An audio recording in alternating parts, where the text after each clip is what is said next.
துபராபதியில் 5ஆம் வகுப்பு படிக்கின்றேன். உங்களுக்குலாம் ஒரு கதை சொல்லட்டா?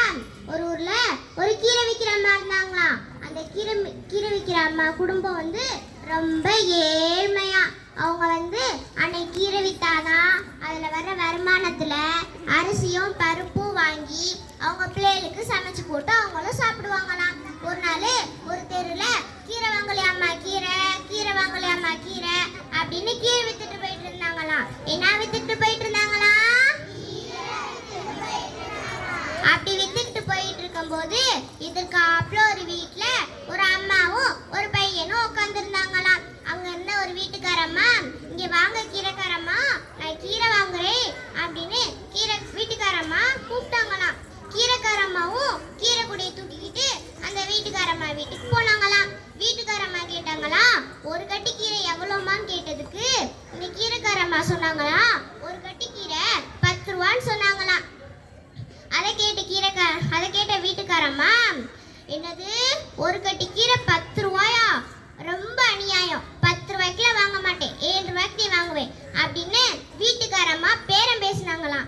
அதுக்கு கீரைக்காரம்மா சொன்னாங்களா, இங்கே பாருங்கம்மா, 10 ரூபா கட்டி கீரைய 7 ரூபான்னு சொல்லி கொடுத்தா கட்டுப்படி ஆகாதுமா அப்படின்னு கீரைக்காரம்மா சொன்னாங்களாம். அதுக்கு வீட்டுக்காரம்மா சொன்னாங்களாம், இங்க பாரு, 7 ரூபாய்க்கு கீரை கட்டு கொடுத்தா குடு, இல்லாட்டி கிளம்பு அப்படின்னு வீட்டுக்காரம்மா சொன்னாங்களாம். கீரைக்காரம்மா யோசிச்சாங்களா, இன்னைக்கு இந்த கீரையை விற்கலாட்டி நம்ம எப்படி அரிசியோ பருப்போ வாங்கி நம்ம பிள்ளைகளுக்கு சமைச்சு போடுறது அப்படின்னு யோசிச்சாங்களாம். கடைசியில் ஒரு முடிவு எடுத்தாங்களாம். இங்கே பாருங்க வீட்டுக்காரம்மா, நீங்க கேட்குற விலைக்கே நான் கீரையை கொடுக்குறேன் அப்படின்னு 28 ரூபாய்க்கு 4 கட்டி கீரையை எடுத்து கொடுத்துட்டாங்களாம். வீட்டுக்காரம்மாவும் 28 ரூபாய் கரெக்டாக கொடுத்துட்டாங்களாம். கீரைக்காரம்மா முகம் ரொம்ப வாடி போய் பசியா இருக்க மாதிரியே இருந்துச்சான். வீட்டுக்காரம்மா கேட்டாங்களா, என்னடி அம்மா ஆச்சு, இவ்வளோ பசியோட வாடி போயிருக்க, சாப்பிட்டியா அப்படின்னு கேட்டாங்களா. கீரைக்காரம்மா சொன்னாங்களா, இல்லம்மா, இந்த காசுல தான் அரிசியோ பருப்போ வாங்கி என் பிள்ளைகளுக்கு சமைச்சு போட்டு அதுக்கப்புறமா நான் சாப்பிடணுமா அப்படின்னு சொன்னாங்களாம். அதுக்கு வீட்டுக்காரம்மா சொன்னாங்களா, சத்த இரு வாரேன் அப்படின்னு சொல்லிட்டு உள்ள போய் இட்லி எடுத்து வச்சு சட்னி சாம்பார்லாம் ஊற்றி கொண்டாந்து கீரைக்காரம்மாட்ட கொடுத்தாங்களாம். கீரைக்காரம்மாட்ட கொடுத்த உடனே அந்த வீட்டில் அவங்க பையன் இருந்தானா.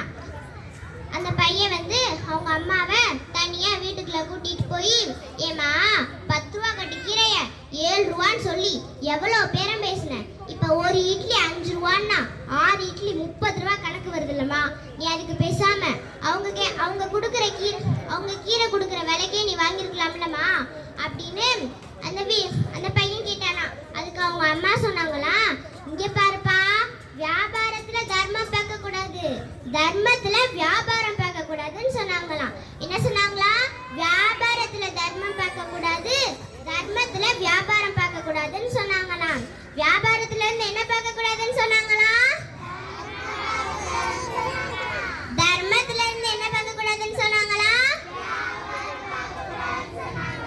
அப்படின்னா அவங்க அம்மா சொன்ன பதில் இந்த பையனுக்கு ரொம்ப ஆச்சரியமா இருந்துச்சான். இந்த கதையில இருந்து நம்ம என்ன புரிஞ்சுக்கிறோம் தெரியுமா?